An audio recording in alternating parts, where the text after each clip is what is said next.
You're not tired because life is hard. You're tired because somewhere along the way, you stopped living your own life. Every morning feels heavy, not because your body is weak, but because your spirit is drowning under expectations, noise, and invisible burdens. But here's the truth, no one tells you. Fatigue isn't weakness, it's a signal, a whisper that your soul is out of alignment. And today, through a story you'll remember, you're going to learn how to stop feeling tired. Not for a day, not for a week, but for the rest of your life. There comes a time in everyone's life when tiredness becomes normal. Not the kind that sleep fixes, but the kind that lives inside you, quiet, heavy, unexplainable. This story begins with a young boy named Rian. As a child, he wasn't tired at all. He woke up curious, excited, and full of life. Every challenge felt like an adventure. But life changed. The world grew louder. Expectations grew heavier. And without noticing, he began walking a path that wasn't his.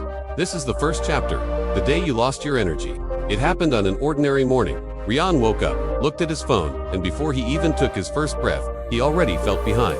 Messages, notifications, comparisons, plans he didn't want, promises he couldn't keep. He wasn't living his life. He was reacting to everything around him. Most people lose their energy the same way, not because they work too hard, but because they work against themselves. You retired because your life is full of things that don't belong to you, egos you inherited, standards you never chose, people you try to please without even meaning to. Fatigue begins the moment you stop being honest with yourself. It's the friction between who you are and who you're pretending to be. One day, Rian climbed into the mountains, seeking answers. There, he met an old monk. The monk looked at him and asked, "Why do you look so exhausted?" Rian sighed and said, "I carry too many responsibilities." The monk smiled gently. "No," he replied, "you carry too many that aren't yours." He then handed Rian a basket filled with heavy stones. "Walk with this," he said. Rian struggled. The weight slowed him down, each step an effort. Then the monk began to remove the stones, one by one. The first was labeled approval, the next overthinking, another fear, and finally perfection. Suddenly, the basket felt light. "This is your mind," the monk said. "You're not tired because the road is long. You're tired because you carry things that were never meant for you. Sometimes the solution isn't adding more, it's removing what doesn't belong." "What stones are you carrying that aren't yours to hold?" Later, as they sat by a stream, Rian confessed, "I don't feel motivated anymore. I have no drive."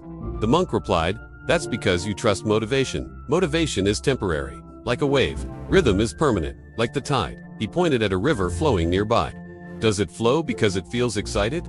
No, it flows because that is what it's built to do. It has a natural rhythm." That day, Rian discovered a profound truth. You don't beat exhaustion by waiting to feel ready. You beat it by creating rhythm, small, repeated, daily actions that carry you forward effortlessly. Brushing your teeth doesn't drain you because it's automatic. It's part of your rhythm. That's what your purpose becomes when you turn effort into identity. Find your rhythm, and you'll find your flow. One evening, Rian admitted, "I keep working so hard, but it all feels empty." The monk nodded. "That's because your happiness depends on outcomes. If you succeed, you smile. If you fail, you collapse. That is no way to live." He handed Rian a full cup of water. "Hold it too tightly," he instructed. Rian squeezed, and the water spilled over the sides. "Now, hold it with ease," the monk said. Rian relaxed his grip, and the water stayed perfectly still. "This is life," the monk explained. "You exhaust yourself chasing results, but energy flows when you act from clarity, not from fear. When you pour your effort into the process and let go of the outcome, your energy stops leaking. Detach from the results, and you'll find peace in the work itself." The monk then gave Rian his final lesson. Your body moves, but your mind never stops racing. That is the source of your deepest exhaustion. He asked Rian to chop wood for the monastery. At first, Rian's thoughts wandered. He worried about the future, replayed the past, and judged his every move. But slowly, as the hours passed, something changed. Each swing of the axe became one breath. Each breath became one moment. For the first time in years, he felt a profound sense of peace inside the action.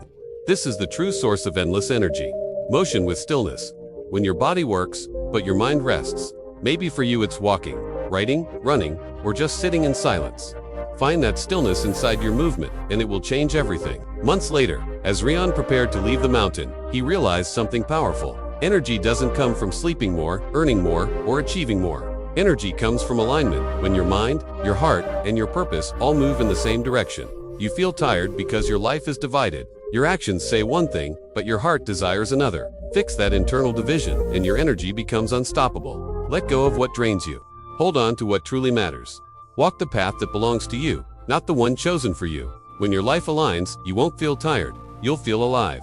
If this story touched your heart, pause and think about how you can realign your life today. Choose one small habit that brings you peace and commit to it. And if you want more calm, powerful, life-changing stories, don't forget to like, share, and subscribe to Life Lesson Chapters. Your new journey begins now. Thanks for watching.